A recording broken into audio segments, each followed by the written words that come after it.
सोचो तुम अपनी बाइक से कहीं जा रहे हो और पीछे से एक ऑटो वाले ने तुम्हें गलती से तुम्हारी बाइक पे लड़ा दिया और हल्का सा स्क्रैच आ गया।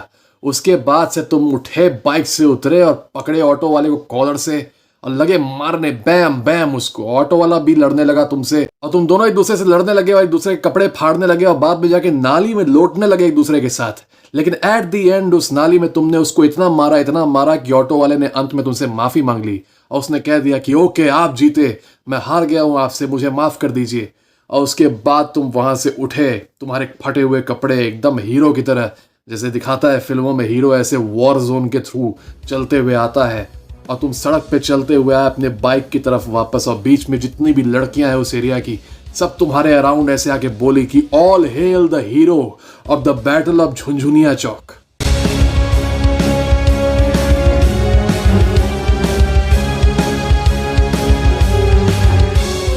हमारी लाइफ में ढेर सारी बैटल्स होंगी, ढेर सारे युद्ध होंगे, लेकिन बैटल ऑफ झुनझुनिया चौक एक ऐसा युद्ध है जो कि तुमको एकदम से अवॉइड करना है। It is one of the most useless battles in your life that you should always stay away from. है क्या बैटल ऑफ झुनझुनिया चौक? कोई भी ऐसी स्ट्रीट ऑल्टरकेशन, कोई भी ऐसी स्ट्रीट फाइट जिसका तुम्हें कोई फायदा नहीं है लड़ने का, चाहे तुम हारो या जीतो, रिजल्ट सेम ही होना है, उसी को कहते हैं बैटल ऑफ झुनझुनिया चौक। जब तुम कहीं कोने में किसी गली में किसी छपरी से लड़ते रहते हो ना, क्योंकि वो तुमसे टकरा गया, उसका कंधा हल्का सा, या फिर उसने अपना पैर तुम्हारे पैर पे रख दिया, और फिर तुम लोग जाके एक दूसरे को मार पीट रहे हो, एक दूसरे के कपड़े फाड़ रहे हो, और तुमको लग रहा है कि you are fighting some glorious battle, तुम एकदम हीरो की तरह जैसे फिल्मों में दिखाता है, उसको मार पीट के उसके बाद तुम्हारा जो नाम है वो इतिहास में स्वर्ण अक्षरों में लिखाएगा, तुम्हारा नाम पूरा गोल्डन वर्ड्स में जाके किसी स्मारक पे लोग गढ़ देंगे, like the hero of Jhunjhunia Chowk. This is not going to happen. तुम्हारी लाइफ में बैटल्स ढेर सारे आएंगे। As a man you need to be willing to fight them, you need to be brave, and you should know how to fight. You should never run away from fights. लेकिन at the same time you need to know how to choose your battles. देखो यहीं पर कई लोग confuse हो जाते हैं। मैं कई बार कहता हूं कि लोग बाइनरी में सोचते हैं। तो जैसे एक पुश ओवर लड़का है, बहुत ज्यादा सबमिसिव लड़का, डरपोक लड़का है, उसको लोग परेशान भी करते हैं, बुली भी करते हैं, तो वो लड़ता नहीं किसी से।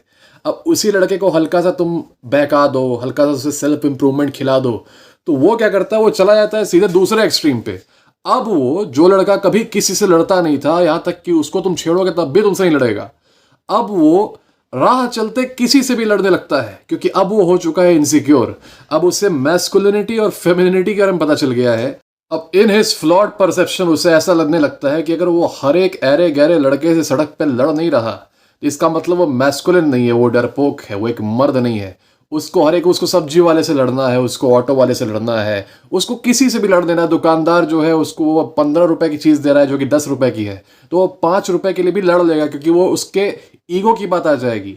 अगर 10 रुपए की चीज उसने 15 रुपए में लेनी पड़ी तो फिर इसका मतलब वो मर्द नहीं है, वो एकदम नामर्द है, उसको लड़ना पड़ेगा फिर।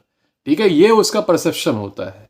He bases his masculinity on a very very primal parameter of basically fighting everyone you see. जो दिख जाए उससे लड़ लो, जो दिख जाए उससे भिड़ जाओ।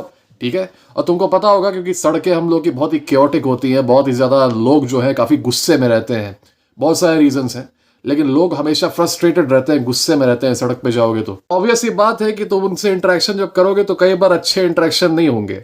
अब ऐसे लड़के क्या करते हैं, ये उस इंटरेक्शन को लेते हैं पर्सनल चैलेंज के रूप में। ठीक है, एंड दे आर लाइक, अच्छा how dare you be rude to me, I will now break your face to teach you a lesson. अब होता ये है कि देखो, ऐसे तो बैटल में विक्ट्री होनी चाहिए, बैटल लड़ना चाहिए, और एक तरीके से विक्ट्री तुम्हारे ऊपर ग्लोरी लानी चाहिए। ठीक है, लेकिन तुम अगर बीच सड़क पे या फिर तुम किसी गली कूचे में किसी रैंडम आदमी से लड़ रहे हो क्योंकि उसने तुम्हारे ऊपर चिल्ला दिया था, क्योंकि तुम्हारी गाड़ी उसकी गाड़ी से लड़ गई थी या फिर उसकी गाड़ी तुम्हारी गाड़ी से लड़ गई थी, if you are fighting a battle in some गली कूचा ओवर दिस, तो इसमें तुम जीत भी जाओगे तब भी कोई ग्लोरी नहीं है, और अगर हार जाओगे तुम्हारी लाइफ खतरे में आ सकती है। ठीक है, मान लो तुम जीत गए, तुम उसको एकदम नाली में दौड़ा दौड़ा के मार दिए, उसके कपड़े वपड़े फाड़ दिए, उसको एकदम खत्म कर दिए, उसको उठा उठा के फेंके झुनझुनिया चौक पे। ठीक है, उसको तुम जीत गए, उससे तुम पूरी लड़ाई, क्या फायदा हुआ? कौन सा तुम्हारे लाइफ में कोई मटीरियल गेन आ गया उससे? तुम्हारी उस रैंडम सड़क पे क्या इज्जत बढ़ गई कि तुम बाहुबली हो कहीं के? तुम्हारे लाइफ में कुछ चेंज आया? नहीं, तुम्हारी लाइफ वैसी की वैसी है, तुम वैसे ही फटे हुए कपड़ों में घर पे आओगे, कपड़े अपने धोगे, और वैसी ही तुम्हारी झंड लाइफ चलती रहेगी जो कि अभी तक चलती आई है। तो there will be no substantial change in your life. वही सेम चीज तब रहती अगर तुम उसको इग्नोर करके you basically came home took the L and came home. क्योंकि अगर तुम ये सोच रहे हो कि सड़क पे कोई रैंडम आदमी तुमसे माफी मांगेगा क्योंकि उसने तुम्हारी गाड़ी पे स्क्रैच लगा दिया है, ठीक है, या फिर उसने तुम्हारे पर चिल्ला दिया है, तो तुम उसको डरा धमका दोगे तो वो तुमसे माफी मांगेगा। It's not gonna happen. Okay, you need to understand the street dynamics. अब वहां पे मान लो तुम हार गए हो, तो ऑफ कोर्स अब तुम्हारे ऊपर तो एक तरीके से खतरा है। हु नोज कि तुम एक आदमी से डील कर रहे हो या फिर उसके दोस्त आस पास है। मॉब लिंचिंग वगैरह की सिचुएशन ऐसे ही आती है। मैं इस टॉपिक को इसलिए ला रहा हूँ क्योंकि कुछ समय पहले मैं लाइव आया था, तो मुझे एक लाइव पे एक आदमी बता रहा था, बेसिकली अपनी स्ट्रेंथ बता रहा था वो, कि मैं जो हूँ, मैं सड़क पे इतने लोगों को मारा है। मैं कुछ दिन पहले गया था तो सड़क पे एक आदमी था, उसने मुझे चिल्ला के ऐसे बोल दिया तो मैंने उसको पकड़ पकड़ के ऐसे मारा। एक और लड़का है, उसने मुझे बताया कि भाई मैं एक बार ऐसे ही चलते हुए जा रहा था दुकान में, तो एक आदमी ने मुझे ऐसे हंस दिया मेरे ऊपर, तो मैंने उसको बालू के ढेर में दे के मारा। तो मैंने समझा कि यार you guys are most probably above 23, मतलब इनकी एज ज़्यादा थी, ऐसा नहीं 12-13 साल के बच्चों की बात नहीं कर रहा मैं। These were like men in their 20s, and they were talking about Battle of झुनझुनिया Chowk, Battle of बालू का ढेर, Battle of गिट्टी का ढेर, ठीक है। वहां पे ये बैटल कर रहे थे और अपने अपोनेंट को वैंक्विश कर रहे थे और बता रहे थे कि it is something glorious. You are stupid if you're dealing with confrontations over something as little as this. Some stranger smiles at you in public, some stranger even laughs at you in public.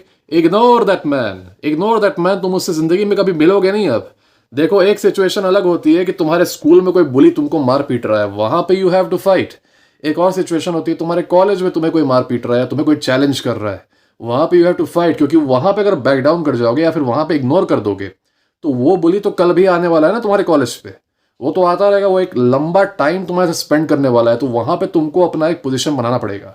लेकिन सड़क पे जहां पे कल तुम किसी को देखोगे नहीं, मान लो आज आदमी वो दिख गया तुम्हें, कल वो नहीं दिखेगा, इज जस्ट अ स्ट्रेंजर। तो ऐसे में वो तुम्हें कुछ दूर से बोल दे रहा है या कुछ कर दे रहा है, simply ignore it. This is what a smart man does.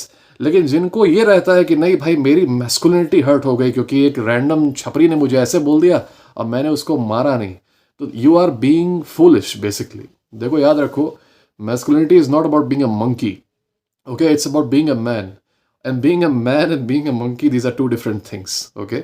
और प्राइमेट वाले नेचर में मत चले जाओ कि अपना सीना ठोको हर जगह जाके हु करो, है ना, और सबको एकदम कूदते रहो सबके ऊपर। कोई भी हल्का सा कुछ बोल दे तो कूद पड़ो उसके ऊपर, उसको जाओ मारने लगो।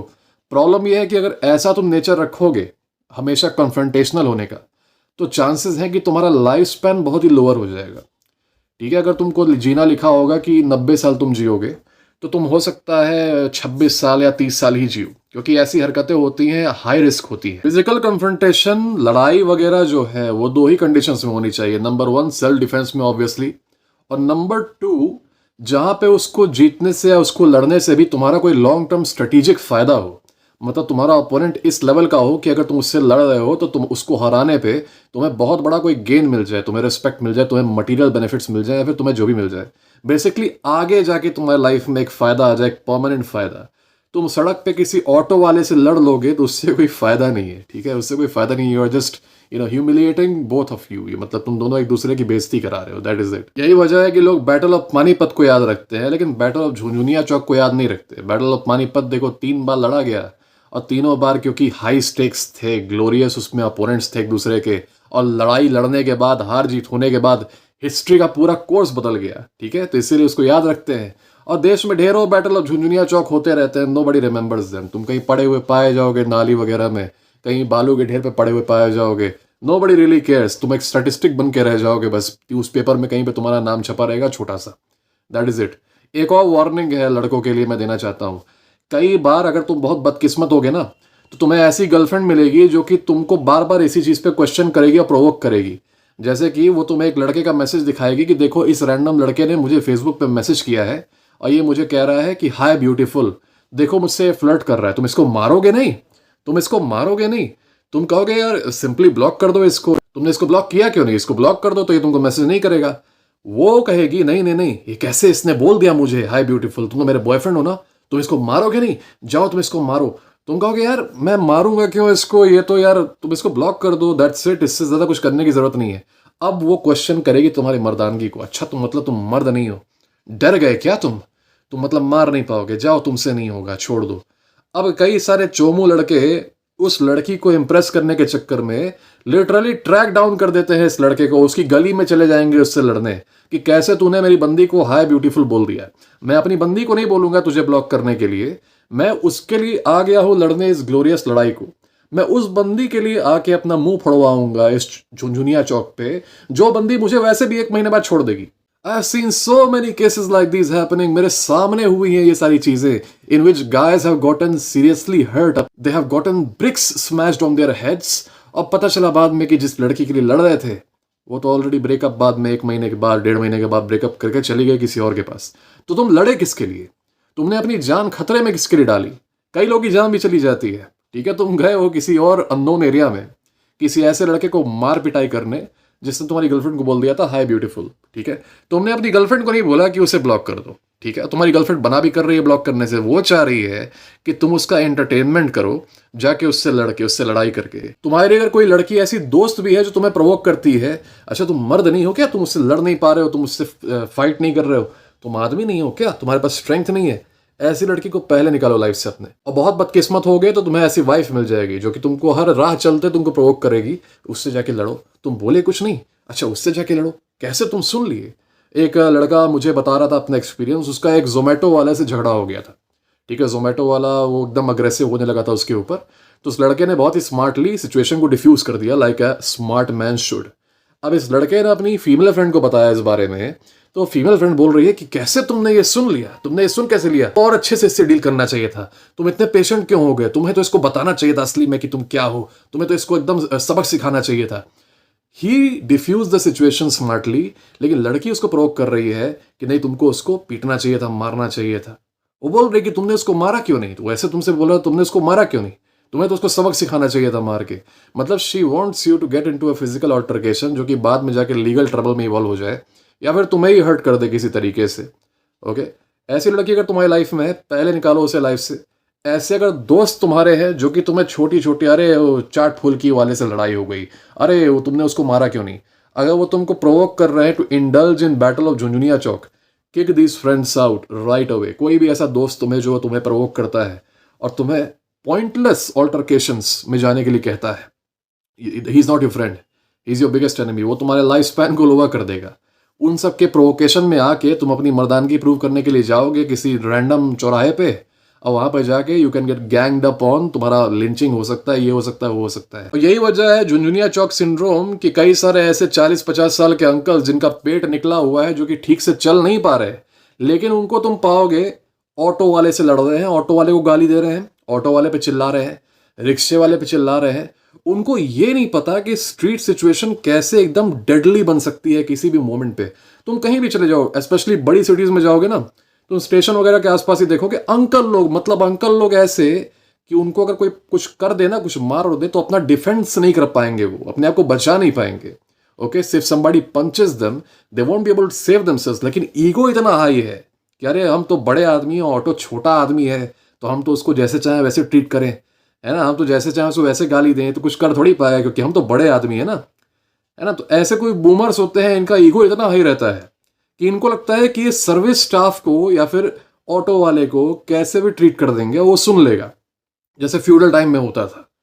इनको ये नहीं पता कि राइट अवे वो इनके ऊपर गैंग अप हो सकते हैं और इनको लिंच कर सकते हैं। और कई सारे ऐसे केसेस होते भी रहते हैं। अभी एक केस आया था कि बस में एक अंकल जी थे, उन्होंने कंडक्टर से इस बात पे लड़ लिया कि कंडक्टर टिकट का पैसा शायद 10 रुपए या 15 रुपए ज्यादा मांग रहा था। आई डोंट नो क्या केस था एग्जैक्टली, लेकिन वो बूढ़े से अंकल थे।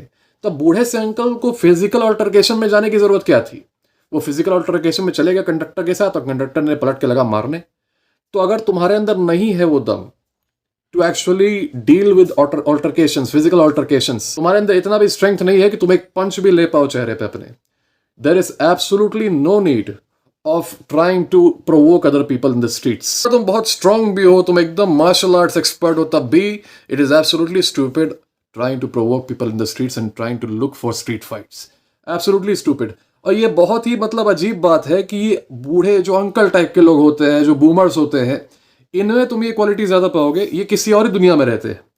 इनको लगता है कि मतलब क्योंकि ये बड़े हैं, इनकी उम्र ज्यादा है, तो सड़क पे इनका लोग मतलब लिहाज करेंगे, तो ये एकदम ईगो में आके चिल्ला देंगे किसी के ऊपर, मतलब उसको गाली दे देंगे, उनको चैलेंज कर देंगे।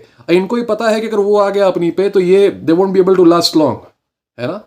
But they are completely deluded. मुझे 1-2 साल पहले का केस याद है, मैं ऑटो में बैठा हुआ था पीछे और सामने ऑटो ड्राइवर और ऑटो ड्राइवर का एक साथी था, वो बैठा हुआ था। रात का टाइम था, काफ़ी रात का टाइम, अंधेरा हो गया था and we were like in a deserted area. तो वहाँ पर ऑटो रुकता है और एक बूढ़े अंकल टाइप के आते हैं, बहुत बूढ़े से। वो पूछते हैं ऑटो वाले से कि मतलब किराया क्या है, तो ऑटो वाला बताता है कुछ किराया। तो वो अंकल जी को किराया ज़्यादा लगता है, तो अंकल जी चुपचाप लाइक ए स्मार्ट मैन वहाँ से चले जाने की जगह या फिर नेगोशिएट स्मार्टली स्मार्टली नेगोशिएट करने की जगह या फिर दूसरा ऑटो चूज करने की जगह, ये सब चीज़ें नहीं करते स्मार्ट वाली चीज़ें, वो सीधे करते हैं पर्सनल अटैक। उनका रिस्पॉन्स आता है, वो बताता है इनको किराया इतना है, उनका रिस्पॉन्स आता है, पागल हो गए हो क्या, तुम पागल हो क्या। ठीक है, जैसे ही वो अंकल ये रिस्पॉन्स देता है ना, ऑटो वाला हो जाता है गुस्सा, वो उसका दोस्त हो जाता है गुस्सा, वो दोनों लगते हैं इसको धमकी देने, गालियां देने। ठीक है, और वो बूढ़ा भी, उसके अंदर ये था नहीं एबिलिटी कि वो मतलब झेल पाए किसी भी फिजिकल असॉल्ट को, लेकिन तब भी वो क्या कहते हैं, तुम पागल हो गए, तुम पागल हो गए, तो इतना तुम कैसे ले सकते हो, उतना तुम कैसे ले सकते हो। बिलीव मी ब्रदर, तुम तो खैर सेंसिबल हो, वो नहीं था, इतनी उम्र उसकी हो गई तब भी नहीं था सेंसिबल वो। तुम लोग 20s में होगे, 30s में होगे, वट एवर, टीनेजर्स होगे, इतना सेंस रखो। 20 rupees is never worth dying for, believe me. मतलब बहुत तो तुमको ये सरप्राइजिंग लग रहा होगा, रॉकेट साइंस टाइप का, लेकिन याद रखो कि 20 rupees is never worth dying for, not at all. मतलब 20 रुपये के लिए तुम मर जाओगे ना, कोई तुमको याद नहीं रखेगा, कहीं तुम हिस्ट्री बुक में तुमको कोई याद नहीं रखेगा कि mister Chomu died fighting for 20 rupees, he got immortalized in the annals of history. Okay, ऐसा कुछ होगा नहीं। ओके, ऐसा एक इंसिडेंट हुआ था, मेरा एक दोस्त है, वो कॉलेज की तरफ जा रहा था, उस समय उसका सेमेस्टर एग्जाम चल रहा था, तो वो सुबह सुबह अपने एग्जाम के लिए अपनी स्कूटी से वो कॉलेज की तरफ आ रहा था। रास्ते में क्या होता है कि ये जाम लगा हुआ था और ये आगे था और पीछे इसके था एक टाटा मैजिक वाला।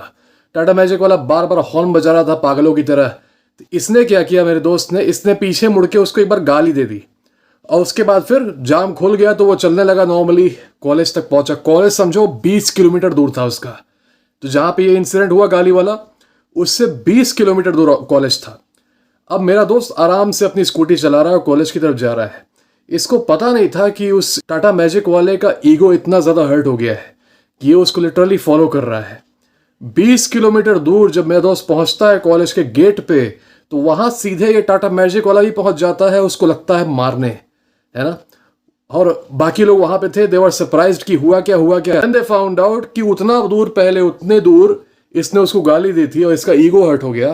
तो इसने अपना काम धाम छोड़ के, उस टाटा मैजिक वाले ने इस लड़के को फॉलो किया इतनी दूर, मतलब वो अगर और दूर जाना होता 40-50 किलोमीटर दूर भी, तो उतना दूर भी चला जाता है कि इसने मुझे गाली कैसे दे दी, अब मैं इसको बताऊंगा।